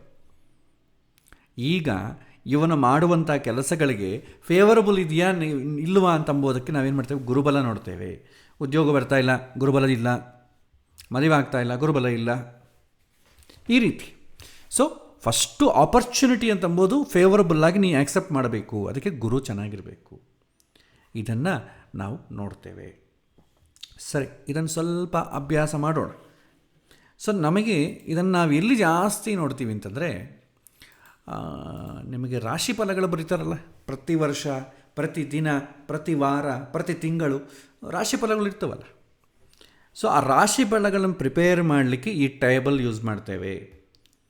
ಸೊ ಈಗ ಗೋಚಾರದಲ್ಲಿ ಅವನ ಜನ್ಮರಾಶಿಯಿಂದ ಯಾವ ಗ್ರಹ ಯಾವ ಪೊಸಿಷನ್ ಆಗಿದೆ ಅಂತ ನೋಡಿ, ಫೇವರಬಲ್ ಆಗಿದ್ದರೆ ಆ ಗ್ರಹದ ಕಾರಕತ್ವಗಳು ಫೇವರಬಲ್ ಆಗಿದೆ ಅಂತ ಹೇಳಿಬಿಡ್ತಾರೆ. Simple logic. ನೀವು ಗೋಚಾರ ವಿಚಾರ ಫಲವನ್ನು ತಿಳ್ಕೊಂಡ ಮೇಲೆ ಈ ರಾಶಿ ಫಲಗಳು, ನಕ್ಷತ್ರ ಫಲಗಳು ಇದೆಲ್ಲ ನೋಡಿದ್ರೆ ನಗು ಬರುತ್ತೆ. ಕಾರ್ಟೂನ್ ಶೋ ಇದ್ದಂಗೆ ಇರ್ತದೆ. ಯಾಕೆಂತಂದರೆ ಅವ್ರು ರಿಲೆವೆಂಟಾಗಿ ಹೇಳೋದೇ ಇಲ್ಲ. ನಿಮಗಿನ್ನೂ ನೋಡಿ, ಒಂದು ಟಿ ವಿಯಲ್ಲಿ ಅಥವಾ ಒಂದು ಜ್ಯೋತಿಷ್ಯ ಹೇಳುವಂಥ ರಾಶಿ ಫಲಗಳಿಗೆ ಇನ್ನೊಬ್ಬ ಹೇಳುವಂಥವ್ರಿಗೆ ಗಜಗಜಾಂತರ ಡಿಫ್ರೆನ್ಸ್ ಇರುತ್ತೆ. ಒಂದಾಗೆ ಇರೋದಿಲ್ಲ. ಅಸಲು ನೀವು ಹೊಸ ವರ್ಷ ಪಂಚಾಂಗ ಫಲ ನೋಡಿ, ಒಂದೊಂದು ಪಂಚಾಂಗದಲ್ಲಿ ಒಂದೊಂದು ರೀತಿಯಲ್ಲಿ ಇರ್ತೀವಿ. ಯಾಕೆ ಈ ಥರ? ಯಾಕೆಂತಂದರೆ ಬೇಸ್ ಇಲ್ಲ ಇದಕ್ಕೆ. ರಾಶಿ ಫಲಗಳು, ನಕ್ಷತ್ರ ಫಲಗಳು, ವಾರ ಫಲಗಳು, ವರ್ಷ ಫಲಗಳು ಹೇಳುವಂಥ ಪದ್ಧತಿ ಇಲ್ಲ. ಆದರೆ ನಾವು ಅದು ಸ್ವಲ್ಪ ಕ್ರೇಜಿ ಮಾಡಿಟ್ಟು ಬಿಡ್ತೇವೆ. ಯಾಕೆಂತಂದರೆ ಎಲ್ಲರಿಗೂ ಅದರ ಬೆನಿಫಿಟ್ ಬೇಕು. ಜ್ಯೋತಿಷ್ಯನ ಹೆಮ್ಮೆ ಹೆಂಗೆ ಗೊತ್ತಾಗ್ತದೆ? ಏನೋ ಒಂದು ಜಾತಕ ಹೇಳಿದ್ರೆ ಗೊತ್ತಾಗ್ತದೆ. ಒಂದು ಮಠದ ದೇವಸ್ಥಾನದ ಹೆಮ್ಮೆ ಹೆಂಗೆ ಗೊತ್ತಾಗ್ತದೆ? ನಾವೇ ಕರೆಕ್ಟಾಗಿ ನಾವೇ ಎಲ್ಲ ಹೇಳ್ತಾ ಇದ್ದೇವೆ, ನಾವು ಕರೆಕ್ಟಾಗಿ ಹೇಳ್ತೇವೆ ಅಂತ ಒಂದು ನಂಬಿಕೆ ಹುಟ್ಟಿಸೋದಕ್ಕೆ. ಅದಕ್ಕಿದು ಉಪಯೋಗ ಆಗುತ್ತೆ. ಹೊತ್ತು ಸಾಮಾನ್ಯವಾಗಿ ಈ ಗೋಚಾರದ ಫಲವನ್ನು ಹೇಳುವಂಥ ಸಂಪ್ರದಾಯ ಹಿಂದೆ ಇಲ್ಲ, ಇತ್ತೀಚೆಗೆ ಶುರುವಾಗಿದೆ. ಶುರುವಾಗೋದೇ ಅಲ್ಲ, ತುಂಬ ಪೀಕಾಗಿದೆ. ಸರಿ, ನಾನು ಅದನ್ನು ಹೇಗೆ ನೋಡ್ತಾರೆ ಅಂತಂಬೋದು ಹೇಳ್ತೇನೆ. But it is not recommended. ನೀವು ಕಲ್ತ್ಕೊಳ್ಳಿಕ್ಕೋಸ್ಕರ ಹೇಳ್ತಾ ಇಲ್ಲ, ಜಸ್ಟ್ ಹೇಗೆ ಹೇಳ್ತಾರೆ ಅಂತಂಬೋದು ನೀವು ಆಲೋಚನೆ ಮಾಡಬೇಕಾಗತ್ತೆ. ಅದು ಆಲೋಚನೆಗೋಸ್ಕರ ಇದನ್ನು ಹೇಳ್ತಾರೆ. ಈಗ ಪ್ರೆಸೆಂಟ್ ನೋಡಿ, ಇವತ್ತಿನ ದಿನ ಈ ಸಮಯದಲ್ಲಿ ಗ್ರಹಗಳು ಹೇಗಿದೆ ಅಂತ ಹಾಕಿದರೆ ಈ ಥರ ಹಾಕ್ಕೊಳ್ಬೋದು. ಈಗ ಸೂರ್ಯ ನಿಮಗೆ ಧನುರ್ಮಾಸ ಪ್ರಾರಂಭ ಆಗಿದ್ದಲ್ವಾ? ಧನುರ್ಮಾಸ ಅಂದರೆ ಏನು? ಸೂರ್ಯ ಧನುಸ್ಸು ರಾಶಿಗೆ ಪ್ರವೇಶ ಮಾಡಿದ್ರೆ ಧನುರ್ಮಾಸ ಅಂತೇವೆ. ಮಕರ ರಾಶಿ ಪ್ರವೇಶ ಮಾಡಿದ್ರೆ ಮಕರ ಮಾಸ ಅಂತೇವೆ. ಸೂರ್ಯ ಒಂದು ರಾಶಿಯಿಂದ ಒಂದು ರಾಶಿಗೆ ಪ್ರಯಾಣ ಮಾಡೋದನ್ನು ಸಂಕ್ರಮಣ ಅಂತೇವೆ. ಮಕರ ಸಂಕ್ರಮಣ ಅಂದರೆ ಏನು? ಮಕರ ರಾಶಿಗೆ ಪ್ರವೇಶ ಮಾಡಿದ್ರೆ ಮಕರ ಸಂಕ್ರಮಣ. ಕುಂಭ ಸಂಕ್ರಮಣ ಅಂದರೆ ಕುಂಭರಾಶಿಗೆ ಪ್ರವೇಶ ಮಾಡೋ ದಿನವನ್ನು ಕುಂಭ ಸಂಕ್ರಮಣ ಅಂತೇವೆ. ಪ್ರವೇಶ ಮಾಡುವಂಥ ದಿನ ಸಂಕ್ರಮಣ, ಕರ್ಕ ಸಂಕ್ರಮಣ, ಕರ್ಕ ರಾಶಿಯಲ್ಲಿ ಪ್ರವೇಶ ಮಾಡೋದು. ಅದೇ ಸೂರ್ಯ ಒಂದು ನಕ್ಷತ್ರದಿಂದ ಇನ್ನೊಂದು ನಕ್ಷತ್ರಕ್ಕೆ ಪ್ರಯಾಣ ಮಾಡೋದನ್ನು ಕಾರ್ತೆ ಅಂತೇವೆ. ರೋಹಿಣಿ ಕಾರ್ತೆ, ಆರುದ್ರ ಕಾರ್ತೆ, ಚಿತ್ತಾ ಕಾರ್ತೆ, ಈ ರೀತಿ ಒಂದೊಂದು ರಾಶಿಗೆ ಪ್ರವೇಶ ಒಂದೊಂದು ನಕ್ಷತ್ರಕ್ಕೆ ಪ್ರವೇಶ ಮಾಡೋದನ್ನು ಕಾರ್ತೆ ಅಂತೇವೆ. ಒಂದೊಂದು ರಾಶಿಯನ್ನು ಪ್ರವೇಶ ಮಾಡೋದನ್ನು ನಾವು ಸಂಕ್ರಮಣ ಅಂತ ಕರಿತೇವೆ. ಈಗ ಧನುರ್ಮಾಸ ನಡೀತಾ ಇದೆ. ಈಗ ಪ್ರೆಸೆಂಟ್ ಶನಿಯಲ್ಲಿದ್ದಾನೆ, ಕುಂಭರಾಶಿಯಲ್ಲಿದ್ದಾನೆ. ಒಂದು ರಾಶಿಯಲ್ಲಿ 2.5 ವರ್ಷ ಇರ್ತಾನೆ. ಗುರು 1 ವರ್ಷ ಇರ್ತಾನೆ. ಆತ ಈಗ ಮೇಷರಾಶಿಯಲ್ಲಿದ್ದಾನೆ, ವಕ್ರಿಯಾಗಿದ್ದಾನೆ. ರಾಹು ಮೀನರಾಶಿಯಲ್ಲಿದ್ದಾನೆ, ಕೇತು ಕನ್ಯಾ ರಾಶಿಯಲ್ಲಿದ್ದಾನೆ. ಇನ್ನು ತಿಂಗಳಿಗೊಮ್ಮೆ ಪ್ರಯಾಣ ಮಾಡುವಂಥ ಗ್ರಹಗಳು ಯಾವುದು? ಸೂರ್ಯ, ಬುಧ ಮತ್ತು ಚಂದ್ರ, ಶುಕ್ರ, ಇವೆಲ್ಲ ಕೂಡ ಭಾಳ ಫಾಸ್ಟಾಗಿ ಪ್ರಯಾಣ ಮಾಡ್ತವೆ. ಸೊ ಸ್ಲೋವಾಗಿ ಪ್ರಯಾಣ ಮಾಡೋ ಪ್ಲ್ಯಾನೆಟ್ಸನ್ನು ನಾವು ಗೋಚಾರದಲ್ಲಿ ತುಂಬ ಸೀರಿಯಸ್ ತಗೊಳ್ತೇವೆ, ಹೆಚ್ಚು ದಿನ ಇರ್ತವೆ. ಬೇರೆ ಗ್ರಹಗಳು ತಿಂಗಳಿಗೊಮ್ಮೆ ಚೇಂಜ್ ಆಗ್ತದೆ. ಈಗ ಕಷ್ಟ ತೋರಿಸಿದ್ದು ಬರೋ ತಿಂಗಳಿಗಿರಲ್ಲ.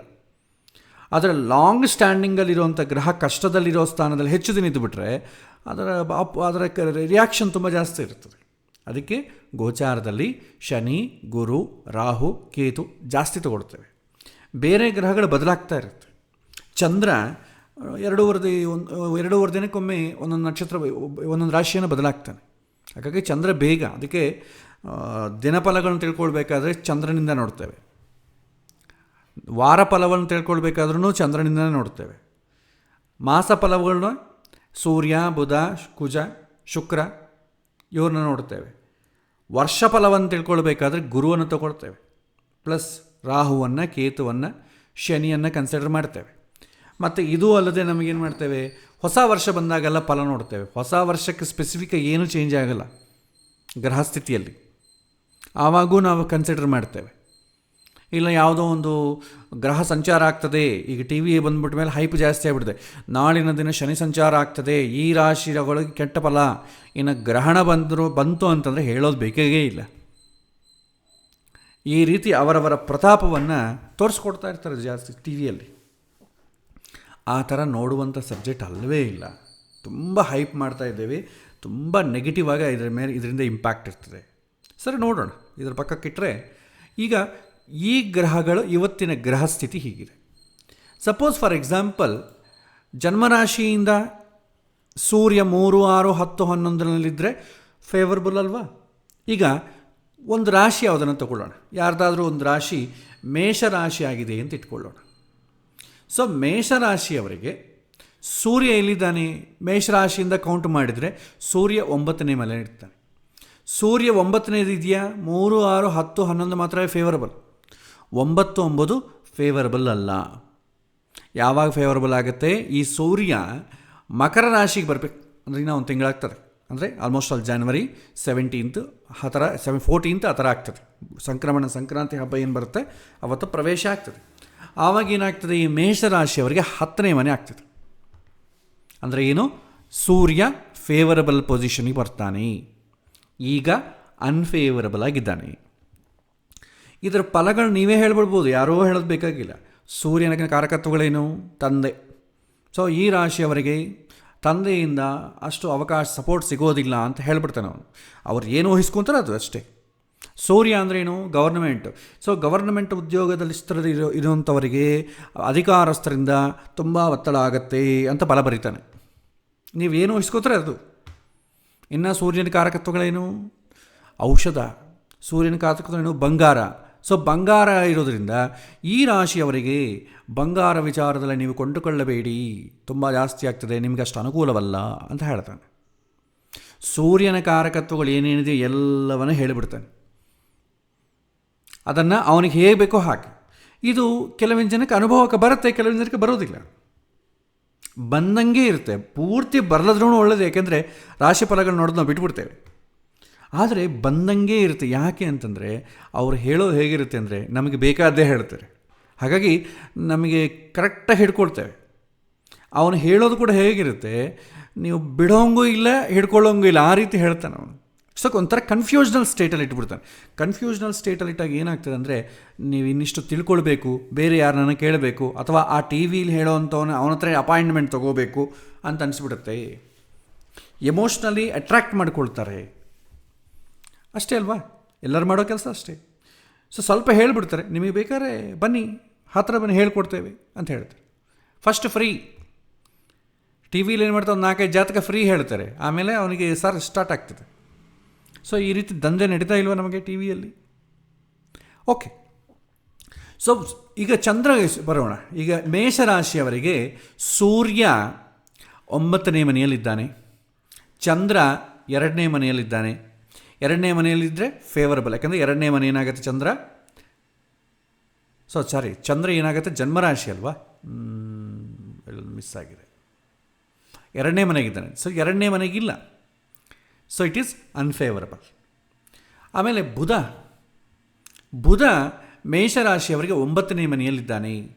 9ನೇ ಮನೆಯಲ್ಲಿ ಬುಧ 9ನೇ ಮನೆಗಿದ್ರೆ ಏನಾಗ್ತದೆ, ಅಶುಭ. ಯಾಕಂದರೆ ಈ ಲಿಸ್ಟಲ್ಲಿ ಬುಧನಿಗೆ 9ನೇ ನಂಬರ್ ಇಲ್ಲ, ಅಶುಭ. ನೆಕ್ಸ್ಟ್ ಕುಜ ಜನ್ಮರಾಶಿಯಿಂದ 8ನೇ ಮನೆಯಲ್ಲಿದ್ದಾನೆ. ಪಾಪಗ್ರಹ ಅಲ್ವಾ, 3, 6, 10, 11 ಮಾತ್ರವೇ ಫೇವರಬಲ್. ಸೊ ಅನ್ಫೇವರಬಲ್ ಪೊಸಿಷನ್ ಆಗಿದ್ದಾನೆ. ಗುರುಗ್ರಹ, ಸೊ ಜನ್ಮರಾಶಿಯಲ್ಲೇ ಇದ್ದಾನೆ, ಆದ ಕಾರಣ ಗುರುಬಲ ಇಲ್ಲ. ಸೊ 2, 5, 7, 9, 11 ಹಾಗಿರಬೇಕು. ಸೊ ಈ ರೀತಿ ಫಲವನ್ನು ನೋಡಿ ಆ ಗ್ರಹದ ಕಾರಕತ್ವಗಳು ಅವ್ರಿಗೆ ಏನೇನು ಅನಿಸುತ್ತೋ ಅದನ್ನೆಲ್ಲ ನಿಮಗೊಂದು ದೊಡ್ಡ ಬುಕ್ಕೇ ಬರಿಬೋದು. 2 ಲೈನ್ ಬೇಕಾದ್ರೆ ಬರಿಬೋದು, ಅಥವಾ ಈ ರಾಶಿ ಫಲ ಅಂತೇಳಿ ಅವ್ರಿಗೆ ಸಪ್ರೇಟಾಗಿ ಒಂದು ಬುಕ್ಕೇ ಪ್ರಿಂಟ್ ಮಾಡಿ ಕೊಟ್ಬಿಡ್ಬೋದು. ಸೊ ಮೇಷ ರಾಶಿ ಫಲ ಅಂತೇಳಿ ಒಂದು 50 ಪೇಜಿ ಇರುವಂಥದ್ದು ಬುಕ್ ಪ್ರಿಂಟ್ ಆಗುತ್ತೆ. ಅಂಗಡಿಗಳಲ್ಲಿ, ಈ ಕಳ್ಳೆಪುರಿ ಅಂಗಡಿಯಲ್ಲಿ, ಇಂಥ ಅಂಗಡಿಯಲ್ಲಿ ಮೇಲೆ ತಗಲಾಕಿರ್ತಾರೆ, ಅಥವಾ ಬಸ್ ಸ್ಟ್ಯಾಂಡ್ಗಳಲ್ಲಿ ತಗಲಾಕಿರ್ತಾರೆ. ನನ್ನ ಬಗ್ಗೆ ನಾನು ತಿಳ್ಕೊಳ್ಬೇಕು ಅಂತ ನಾವು ಕೊಂಡುಕೊಂಡು ಹೋಗ್ತೇವೆ. ಯಾಕೆಂದರೆ ಎಷ್ಟು ಬೇಕಾದ್ರೂ ಬರ್ಬೋದು. ಯಾಕಂದರೆ ಕಾರಕತ್ವಗಳು ಏನೇನಿದೆಯೋ ಗೊತ್ತಿದೆಯೋ ಆ ಕಾರಕತ್ವಕ್ಕೂ ನಮ್ಮ ಜೀವನಕ್ಕೂ ಸಂಬಂಧಪಟ್ಟದ್ದು ಎಲ್ಲವನ್ನು ಬರೆದು ಬಿಸಾಕ್ತಾನೆ. ನಡೀತೀಯೋ ಇಲ್ವೋ ಅವರವರ ಅನುಭವಕ್ಕೆ ಸಿಕ್ಕದ್ದು. ಇದು ಪದ್ಧತಿ. ಇದನ್ನು ಸರ್ವತಾ ಮಾಡ್ತಕ್ಕದ್ದಂತಲ್ಲ, ಯಾಕೆಂದರೆ ಇದಕ್ಕೆ ಬೇಸಿಲ್ಲ. ಓಕೆ, ಈಗ ನೆಕ್ಸ್ಟ್ ಶಾಸ್ತ್ರ ಏನು ಹೇಳುತ್ತೆ, ಶಾಸ್ತ್ರದ ವಿಚಾರಕ್ಕೆ ಬರೋಣ. ಶಾಸ್ತ್ರ ಏನು ಹೇಳುತ್ತೆ, ಗೋಚಾರವನ್ನು ಯಾವಾಗೂ ಕೂಡ ಜಾತಕದ ಬೇಸಿಟ್ಕೊಂಡೇ ಹೇಳಬೇಕು, ಸಪ್ರೇಟಾಗಿ ಹೇಳೋಂಗಿಲ್ಲ. ಅವರವರ ವ್ಯಕ್ತಿಗತವಾದ ಜಾತಕ ಏನು, ಯಾಕೆಂದರೆ ಒಂದು ಜಾತಕ ಇದ್ದಂಗೆ ಇನ್ನೊಂದು ಜಾತಕ ಇರಲ್ಲ. ಹಾಗಾಗಿ ಯಾರ್ಯಾರ ಜಾತಕ ಇದೆ ಅದಕ್ಕೆ ತಕ್ಕಂತೆ ಹೇಳಿದರೆ ಫಲ ಅವನಿಗೆ ಎಕ್ಸ್ಕ್ಲೂಸಿವ್ ಆಗುತ್ತೆ. ಇಲ್ಲಾಂದರೆ ಏನಾಗುತ್ತೆ, ಜಾತಕ ಬಿಟ್ಬಿಟ್ರೆ ಆ ರಾಶಿಯಲ್ಲಿ ಹುಟ್ಟಿದವ್ರಿಗೆಲ್ಲ ಅದೇ ಫಲ. ಒಂದು ರಾಶಿ ಇರೋದೇ 12 ರಾಶಿ. ನಮ್ಮ ದೇಶದಲ್ಲಿರೋದು 140 ಕೋಟಿ ಜನ. ಎಲ್ಲರಿಗೂ ಎಷ್ಟು ಜನ ಬರ್ತಾರೆ ಒಂದೊಂದು ರಾಶಿಗಳಿಗೆ? ಸೊ ಹಾಗಾಗಿ ಕರೆಕ್ಟಾಗಿ ಹೇಳಿಕ್ಕೆ ಬರೋದಿಲ್ಲ. ಆದರೆ ರಾಶಿ ಫಲಗಳು ಯಾವಾಗೂ ಕೂಡ, ಅಥವಾ ಗೋಚಾರ ಫಲವು ಜಾತಕವನ್ನು ಬಿಟ್ಟು ಹೇಳೋಂಗಿಲ್ಲ. ಜಾತಕವನ್ನು ಪಕ್ಕದಲ್ಲಿಟ್ಟುಕೊಂಡೇ ಗೋಚಾರ ಫಲವನ್ನು ಹೇಳಬೇಕು, ಸಪ್ರೇಟಾಗಿ ಹೇಳೋ ಪದ್ಧತಿ ಇಲ್ಲ ಅಂತಂಬುದು ನಾವು ಫಸ್ಟು ನಿರ್ಧಾರ ತಿಳ್ಕೋಬೇಕು. ಈಗ ಬರೋಣ ಶಾಸ್ತ್ರಕ್ಕೆ. ಸೊ ಶಾಸ್ತ್ರ ಏನು ಹೇಳುತ್ತೆ, ಈಗ ಸ್ವಲ್ಪ ಅದಕ್ಕೆ ಆಧಾರ ಕೊಡಿದೆ. ಗೋಚಾರದಲ್ಲಿ ಏನು ಫಲ ಸಿಗುತ್ತೆ, ಈಗ ನಾವೇನೋ ಶುಭ ಅಶುಭ ಅಂತ ಹೇಳಿಬಿಟ್ವಿ. ಸೂರ್ಯ 9ನೇ ಮನೆಗಿದ್ದಾನೆ, ಒಳ್ಳೆಯದಲ್ಲ ಅಂತ ಹೇಳ್ಬಿಟ್ಟು, ಏನು ಒಳ್ಳೆಯದಲ್ಲ, ಯಾವುದಕ್ಕೂ ಒಳ್ಳೆಯದಲ್ಲ ಅಂತ ನಾವೇನೋ ಹೇಳಿಬಿಡ್ತೀವಿ. ಸೂರ್ಯನ ಕಾರಕತ್ವಗಳಿಗೆಲ್ಲ ಒಳ್ಳೆಯದಲ್ಲ, ಅನ್ಫೇವರಬಲ್ ಪೊಸಿಷನ್ ಆಗಿದ್ದರೆ, ಫೇವರಬಲ್ ಪೊಸಿಷನ್ ಆಗಿದ್ದರೆ ಒಳ್ಳೆಯದು ಅಂತ ಹೇಳ್ತೇವೆ. ಆದರೆ ಶಾಸ್ತ್ರಕ್ಕೆ ಒಂದು ಸ್ಟ್ಯಾಂಡರ್ಡ್ ಅದು ಹೇಳುತ್ತೆ. ಈಗ ನೋಡಿ, ಒಂದು ಶ್ಲೋಕ ಬರುತ್ತೆ, ಸೂರ್ಯ 9ನೇ ಮನೆಗಿದ್ದರೆ ನಿರಪರಾಧ ಕಲಹಂ, ಅಂದರೆ ನೀನು ಏನು ತಪ್ಪು ಮಾಡಿದ್ರೂ ಕೂಡ ನಿನಗೆ ಕಲಹಗಳು ಬರುತ್ತೆ. ಯಾವ ವಿಷಯದಲ್ಲಿ ಕಲಹ ಬರುತ್ತೆ ಅಂತಂಬೋದು ಸೂರ್ಯನ ಕಾರಕತ್ವಗಳ ಜಾತಕದಲ್ಲಿ ಏನಿದ್ರೆ ಅದು. ಸೂರ್ಯ ಒಂದು ವೇಳೆ 7ನೇ ಮನೆ ಅಧಿಪತಿ ಆದ ಅಂದ್ಕೊಳ್ಳಿ, ಹೆಂಡತಿಯಿಂದ ಏನು ತಪ್ಪು ಮಾಡಿದ್ರು ಹೆಂಡತಿ ಏನು ತಪ್ಪು ಮಾಡಲ್ಲ ಗಂಡ ಬೈತಾನೆ, ಅಥವಾ ಗಂಡ ಏನು ತಪ್ಪು ಮಾಡಲ್ಲ ಹೆಂಡತಿ ಹತ್ರ ಬೈಸ್ಕೋಬೇಕು. ಅದೇ ನವಮಾಧಿಪತಿ ಆಗಿದ್ದಾನೆ ಅಂದ್ಕೊಳ್ಳಿ, ತಂದೆ ಹತ್ರ ಬೈಸ್ಕೋಬೇಕು. ಚತುರ್ಥಾಧಿಪತಿ ಆದ ಅಂದ್ಕೊಳ್ಳಿ, ತಾಯಿ ಹತ್ರ ಬೈಸ್ಕೋಬೇಕು ಏನು ತಪ್ಪು ಮಾಡಿದ್ರೆ. ಅಥವಾ ಬೇರೆ ಯಾವ ಗ್ರಹ ಯಾವ ಕಾರಕತ್ವ ಆಗಿರ್ತೀಯೋ ಅದರಿಂದ ನಾವು ಬಯಸ್ಕೋಬೇಕಾಗತ್ತೆ. ನಿರಪರಾಧ ಕಲಹಂ. ನೆಕ್ಸ್ಟ್ ದುರ್ದೋಷಂ ತನುಪೀಡನಂ. ದುರ್ದೋಷಂ ಅಂದರೆ ಸರಿಯಾದ ತನುಪೀಡನಂ ಅಂದರೆ ಶರೀರ ಪೀಡೆ ಹೇಗೆ ಬೇಕಾದರೂ ಆಗಬಹುದು.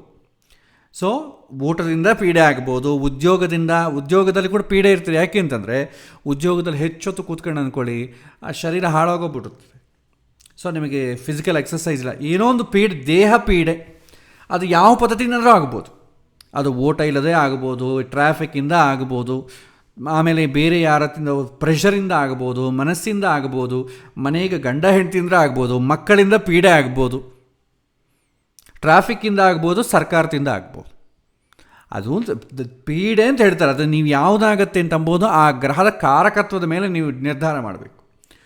ಪುಣ್ಯಲಾಭ ಅರ್ಥಲಾಭಂಚ. ಸೊ ಸ್ವಲ್ಪ ಪುಣ್ಯವೂ ಲಾಭ ಆಗ್ತದೆ. ಯಾವ ವಿಚಾರಕ್ಕೆ ಅಂತ ನೋಡಿ ಹೇಳಬೇಕು. ನವಮಿ ಗ್ರಹನಾಯಕೆ. ಸೊ ಗ್ರಹನಾಯಕ ಯಾರು? ಎಲ್ಲ ಗ್ರಹಗಳಿಗೂ ನಾಯಕ ಸೂರ್ಯ. ಅವನು ನವಮ ಸ್ಥಾನದಲ್ಲಿದ್ದರೆ ಈ ರೀತಿ ಫಲ ಇರುತ್ತೆ. ಅದೇ ರೀತಿ ನಾನು ಎಲ್ಲವನ್ನು ಟಚ್ ಮಾಡೋದಿಲ್ಲ, ಗುರುಗ್ರಹ ನೋಡೋಣ. ಸೊ ಗುರು ಈ ರಾಶಿಯಲ್ಲಿ ಹೇಗಿದೆ ನೋಡಿ.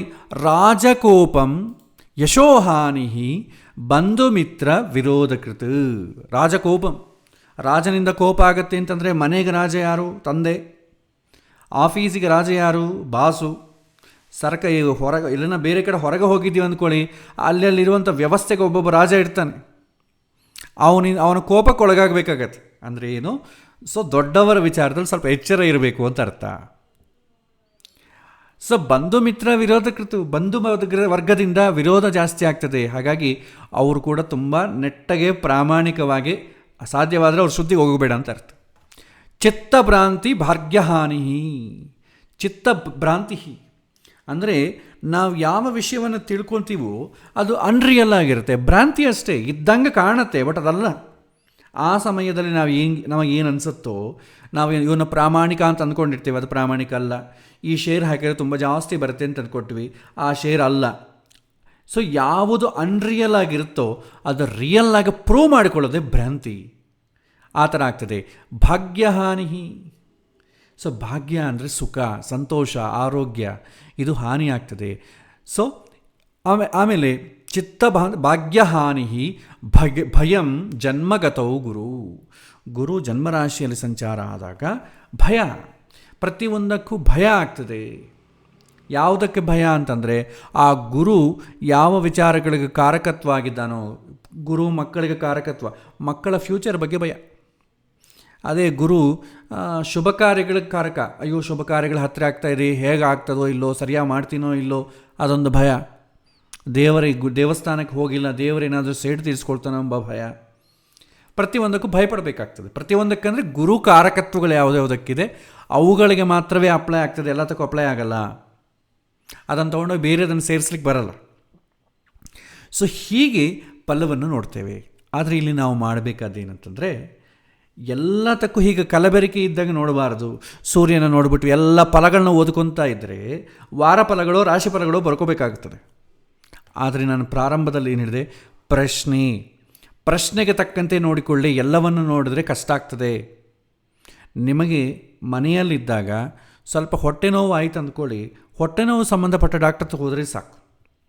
ಸ್ವಲ್ಪ ಕಿವಿಯಲ್ಲಿ ಏನೋ ತೊಂದರೆ ಆಯ್ತು ಅಂದ್ಕೊಳ್ಳಿ, ENT ಸ್ಪೆಷಲಿಸ್ಟ್ ಹೋದರೆ ಆಯಿತು. ಅದಕ್ಕೆ ಸ್ಪೆಷಲಿಸ್ಟ್ ಯಾರ ಹತ್ರ ಹೋಗ್ತಾನೆ ಅವ್ರ ಹತ್ರ ನೋಡಿಸ್ಕೋಬೇಕು. ಅವನೇನು ಮಾಡ್ತಾನೆ, ಆ ಕಿವಿ ಅಂದರೆ ಕಿವಿ ಮಾತ್ರವೇ ನೋಡ್ತಾನೆ, ನಾಲಿಗೆ ಅಂದರೆ ನಾಲಿಗೆ ಮಾತ್ರವೇ ನೋಡ್ತಾನೆ. ಅವನು ಹಾರ್ಟ್ ಚೆಕ್ ಮಾಡಲ್ಲ, ಕಿಡ್ನಿಯಲ್ಲಿ ಸ್ಟೋನ್ ಇದೆ ಅದೆಲ್ಲ ಅವನಿಗೆ ಬೇಕಾಗಿಲ್ಲ. ಅದು ಪ್ರಾಬ್ಲಮ್ ಎಲ್ಲಿದೆ ಆ ಪ್ರಾಬ್ಲಮ್ನ ಮಾತ್ರ ಅವ್ನು ನೋಡ್ತಾ ಹೋಗ್ತಾನೆ. ಸೊ ನಾವು ಯಾವುದೋ ಜ್ವರ ಬಂದಿದೆ ಅಂತ ಹೋದರೆ ನಿಮಗೆ ಬೈಪಾಸ್ ಸರ್ಜರಿ ಮಾಡಬೇಕು ಅಂದರೆ ಏನಾಗುತ್ತೆ, ದೊಡ್ಡ ಶಾಕ್ ಆಗಿಬಿಡ್ತದೆ. ನಮಗೆ ಒಳಗೆ ರೋಗ ಇರ್ತದೆ, ಆದರೆ ಅದನ್ನು ಆ ಸಮಯದಲ್ಲಿ ನಮಗೆ ರಿಯಾಕ್ಟ್ ಮಾಡೋ ಅವಸರ ಇಲ್ಲ. ಆದರೂ ತಿಳ್ಕೊಳ್ಳೋದು ಒಳ್ಳೇದಲ್ವಾ ಅಂತಂದರೆ ಎಲ್ಲ ತಿಳ್ಕೊಳ್ತಾ ಇದ್ದರೆ ಜೀವನ ಮಾಡ್ದಂಗೆ. ಡಾಕ್ಟ್ರ್ ಹತ್ರ ಹೋದಾಗೆಲ್ಲ ಒಂದು ಸಲ ಹಾರ್ಟ್ ಫೇಲ್ಯೂರು, ಇನ್ನೊಂದು ಸಲ ಕಿಡ್ನಿ ಫೇಲ್ಯೂರು, ಇನ್ನೊಂದು ಸಲ ಸ್ಕಿನ್ ಕ್ಯಾನ್ಸರು, ಪ್ರತಿಯೊಂದು ಹೇಳ್ಕೊಂತ ಇದ್ರಿ. ನೀವು ಸಂತೋಷ ಪಡೋದು ಯಾವಾಗ? ಮನುಷ್ಯನಿಗೆ ಸುಖ ದುಃಖ ಎರಡೂ ಇರ್ತದೆ. ಆದರೆ ಪ್ರೆಸೆಂಟ್ ನಮಗೆ ಯಾವ ದುಃಖ ಆಗಿದೆಯೋ ಅದನ್ನು ಪರಿಹಾರ ಮಾಡ್ಕೊಳ್ಳಿಕ್ಕೆ ನೋಡೋಣ. ಮುಂದೆ ಬರುವಂಥದ್ದು, ಒಳಗೆ ಇರುವಂಥದ್ದು, ಅದರ ಬಗ್ಗೆ ಚರ್ಚೆ ಬೇಡ. ಆ ಥರ ಮಾಡಿದರೆ ಜೀವನ ಪರ್ಯಂತದಲ್ಲಿ ಸಂತೋಷ ಪಡಲಿಕ್ಕೆ ಆಗೋದೇ ಇಲ್ಲ. ಹಾಗಾಗಿ ಇಲ್ಲಿ ನಾ ಕೊಡುವಂಥ ಹೇಳುವಂಥದ್ದು ಏನಂತಂದರೆ, ನಿಮ್ಮ ಪ್ರಶ್ನೆ ಏನು ಕೇಳ್ತಾ ಇದ್ದಾನೆ ಆ ಪ್ರಶ್ನೆಗೆ ಸಂಬಂಧಪಟ್ಟ ಗ್ರಹವನ್ನು ಮಾತ್ರ ಈ ಟೇಬಲಲ್ಲಿ ನೋಡಬೇಕು, ಎಲ್ಲ ನೋಡಬಾರ್ದು. ಗುರುಬಲ ನೋಡ್ಕೊಳ್ಳಿ, ಯಾಕೆಂದರೆ ಯಾವುದೇ ಕೆಲಸ ಸ್ಮೂತಾಗಿ ಆಗಬೇಕಾದ್ರೆ ಗುರುಬಲ ಬೇಕು. ಸೊ ಆ ಗುರುಬಲವನ್ನು ನೀವು ನೋಡಿಕೊಳ್ಳಿ, ಅದಕ್ಕೇನು ತೊಂದರೆ ಇಲ್ಲ. ಆದರೆ ಎಲ್ಲವನ್ನು ಓದಲಿಕ್ಕೆ ಹೋಗಬೇಡಿ.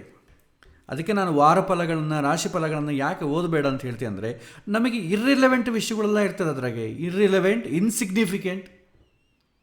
ಸಿನಿಮಾ ನಾಯಕರಿಗೆ ತುಂಬ ಚೆನ್ನಾಗಿರುತ್ತೆ ಅಂತ ಬರೀತಾನೆ, ಶುಕ್ರನ ಬೇಸ್ ಮಾಡ್ಕೊಂಡು ಬರೀತಾನೆ. ನಾವು ಸಿನಿಮಾ ನಾಯಕರಲ್ವಲ್ಲ, ನಮಗೆ ಯಾಕೆ ಬೇಕದು?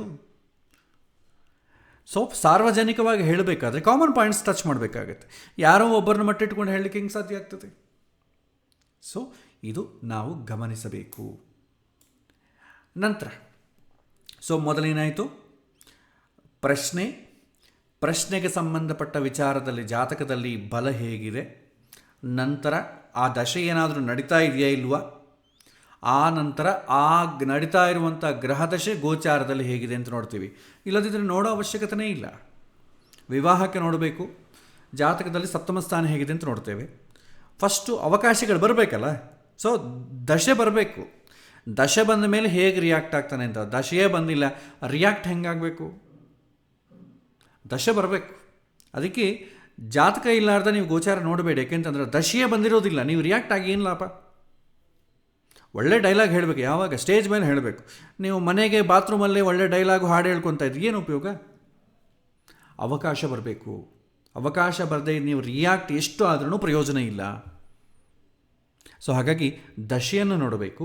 ಆ ದಶೆ ಬಂದಾಗ ನೀವು ರಿಯಾಕ್ಟ್ ಆಗಬೇಕು, ಇಲ್ಲದ್ರೆ ಪ್ರಯೋಜನ ಇಲ್ಲ. ನನಗೆ ಮದುವೆ ಮಾಡ್ಕೋಬೇಕು ಅಂತಿದೆ, ತುಂಬ ಪ್ರಯತ್ನ ಮಾಡಿದೆ, ಎಲ್ಲ ಇಂಟ್ರೆಸ್ಟ್ ಇದೆ, ಅಪ್ರೋಚ್ ಎಲ್ಲ ಮಾಡಿದೆ, ಆದರೆ ದಶೆ ಬಂದಿಲ್ಲ, ಸಂಬಂಧಗಳೇ ಬರಲಿಲ್ಲ. ಕೊನೆಗೆ ನನಗೆ ಬೇಸರ ಆಗೋಗಿ ಬೇಡವೇ ಬೇಡ ಜೀವನ ಅಂತೇಳಿ ಬಿಟ್ಕೊಂಬಿಟ್ಟೆ. ಆಗಿಂದ ನಿಮಗೆ ಸಂಬಂಧಗಳು ಬರೋ ಶುರು ಆಯಿತು. ಸಂಬಂಧಗಳು ಬರ್ತಾ ಇದೆ, ನಾನು ಬೇಡ ಅಂತ ಇದ್ದೀನಿ. ನಾನು ಬೇಕು ಅಂದಾಗ ಸಂಬಂಧಗಳು ಬರೋದೇ ಇಲ್ಲ. ಹಾಗಾಗಿ ಇಲ್ಲಿ ಪಾಯಿಂಟ್ ಏನಂತಂದರೆ, ದಶೆ ಗೋಚಾರ ಎರಡು ಒಟ್ಟಿಗೆ ಬರಬೇಕು, ಇಲ್ಲದಿದ್ದರೆ ಪ್ರಯೋಜನ ಆಗೋದಿಲ್ಲ. ಇದನ್ನು ಜ್ಯೋತಿಷ್ಯನಾದವನು ನೋಡಬೇಕು. ಅಥವಾ ಮುಂದೆ ಯಾವಾಗ ದಶೆ ಬರುತ್ತೆ, ಆ ದಶೆ ಬಂದಾಗ ಗೋಚಾರದಲ್ಲಿ ಹೇಗಿರುತ್ತೆ ಅಂತಂದ್ರೂ ನೋಡಬೇಕು. ಇಷ್ಟು ನೋಡೋದು ಇದೆ ಜ್ಯೋತಿಷ್ಯದಲ್ಲಿ. ಸುಮ್ಮನೆ ಗ್ರಹಗಳನ್ನ ನೋಡಿ ಕಂಠಪಾಠ ಮಾಡಿ ಹೇಳಿಬಿಡುವಂಥ ಸಣ್ಣ ಸಬ್ಜೆಕ್ಟ್ ಜ್ಯೋತಿಷ್ಯ ಅಲ್ಲ. ಇದಕ್ಕೆ ತುಂಬ ಬುದ್ಧಿ ಉಪಯೋಗ ಮಾಡಬೇಕು. ಕೇವಲ ಮಸ್ತಕ ಬಡಿಸಿದರೆ ಪ್ರಯೋಜನ ಇಲ್ಲ, ಸ್ವಲ್ಪ ಬುದ್ಧಿವಂತಿಕೆಯನ್ನು ಕೂಡ ಬಳಸಬೇಕಾಗ್ತದೆ. ಓಕೆ, ಸೊ ಇಲ್ಲಿ ನಾನು ಶ್ಲೋಕಪೂರ್ವಕವಾಗಿ ಹೇಳಿದ್ನಲ್ಲ. ಸೊ ಒಂದು ವೇಳೆ ಶ್ಲೋಕ ನಿಮಗೆ ಬರದೇ ಇದ್ದರೆ ನಿಮಗೆ ನಮಗೆ ಬೇರೆ ಬೇರೆ ಭಾಷೆಗಳು ಕೂಡ ಸಿಗ್ತದೆ.